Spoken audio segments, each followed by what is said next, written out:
Good morning everyone, my name is Simranjeet Kaur. मैं handball की national level की प्लेयर हूँ। आज मैं आपको हैंडबॉल की स्किल्स, इसके रूल्स एंड रेगुलेशंस के बारे में बताऊँगी। सबसे पहले हम ग्राउंड की लेंथ और विड्थ के बारे में बात करते हैं। हैंडबॉल ग्राउंड की जो लेंथ होती है वो 40 मीटर होती है और विड्थ जो होती है 20 मीटर होती है और 20 मीटर के ही दोनों हाफ होते हैं। पोल जो हमारा होता है वो 3 मीटर उसकी लंबाई होती है और 2 मीटर उसकी ऊंचाई होती है।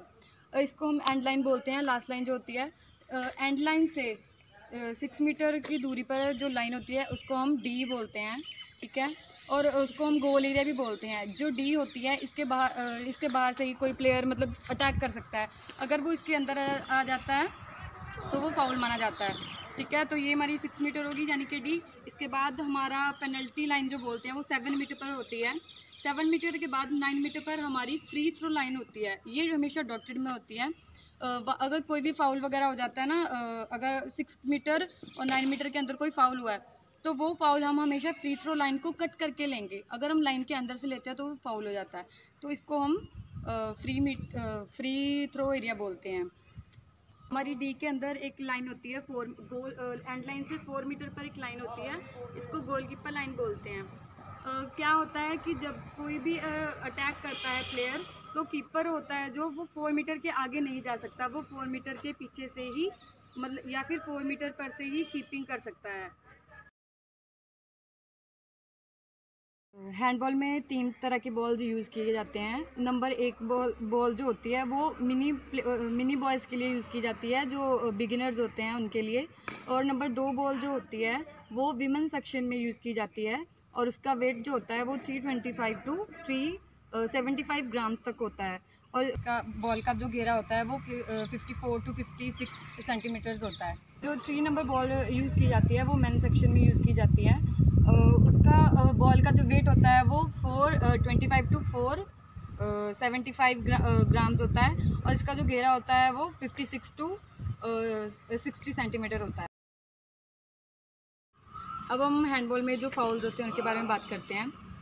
मेन जो फाउल्स होते हैं वो होते हैं foot, carry, double, cutting and side throw, free throw. अगर हम बॉल को कैरी कर लेते हैं एक बार ड्रिबल करके या किसी ने हमें पास किया तो हम बॉल को 3 सेकंड से ज़्यादा होल्ड नहीं कर सकते, वो फाउल हो जाता है।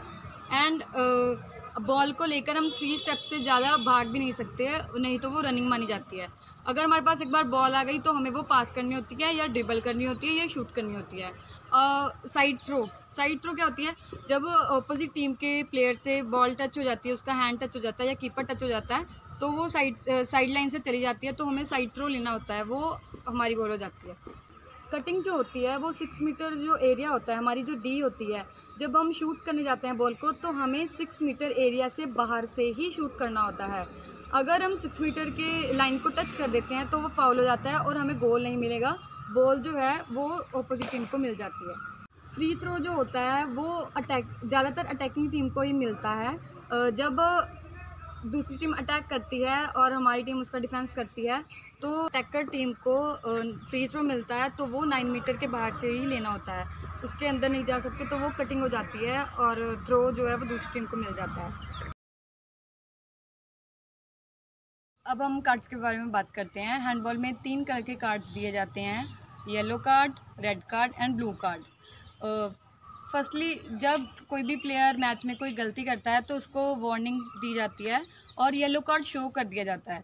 लेकिन अगर वही प्लेयर दूसरी बार गलती रिपीट करता है तो उसको 2 मिनट आउट दे दिया जाता है, ओके। रेड कार्ड जो होता है, जब एक बार सबसे पहले प्लेयर को येलो कार्ड दिया जाता है यानी कि वार्निंग, उसके बाद उसको 2 मिनट आउट कर दिया जाता है। लेकिन अगर इसके बाद भी वो तीसरी बार प्लेयर गलती करता है या मिसबिहेव करता है तो उसको रेड कार्ड देकर मैच से बाहर कर दिया जाता है, ओके। ब्लू कार्ड जो होता है वो मैच के दौरान या मैच के बाहर भी मतलब टूर्नामेंट के दौरान भी दिया जा सकता है।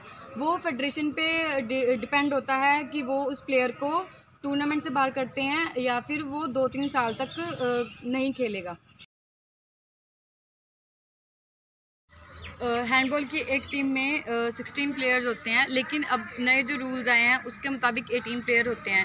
लेकिन कोर्ट प्लेयर जो होते हैं एक टाइम में कोर्ट में एक टीम के 7 प्लेयर्स ही खेलते हैं। एक साइड की कोर्ट में जो 7 पोजीशंस होती हैं टोटल, कीपर के अलावा 6 पोजीशंस और होती हैं, 2, 3, 5, 4 एंड 7।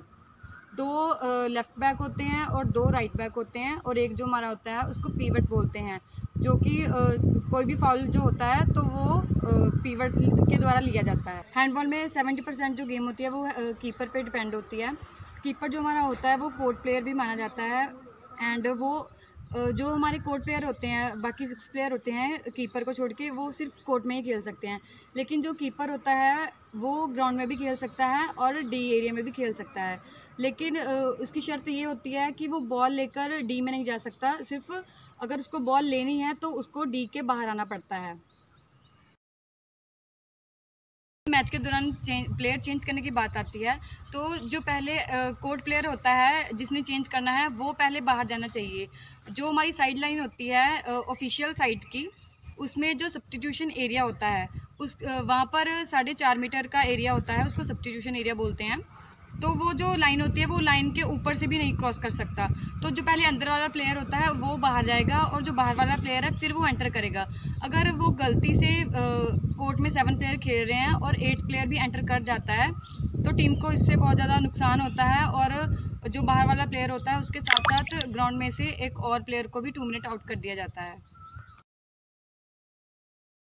इंटरनेशनल हैंडबॉल फेडरेशन की जो स्थापना हुई थी वो 1946 में हुई थी, and international world handball championship जो मेन सेक्शन थी वो 1938 में करवाई गई थी, एंड वीमेन सेक्शन में 1957 में करवाई गई थी।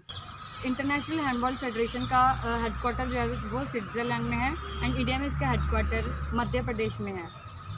Thank you everyone for your attention.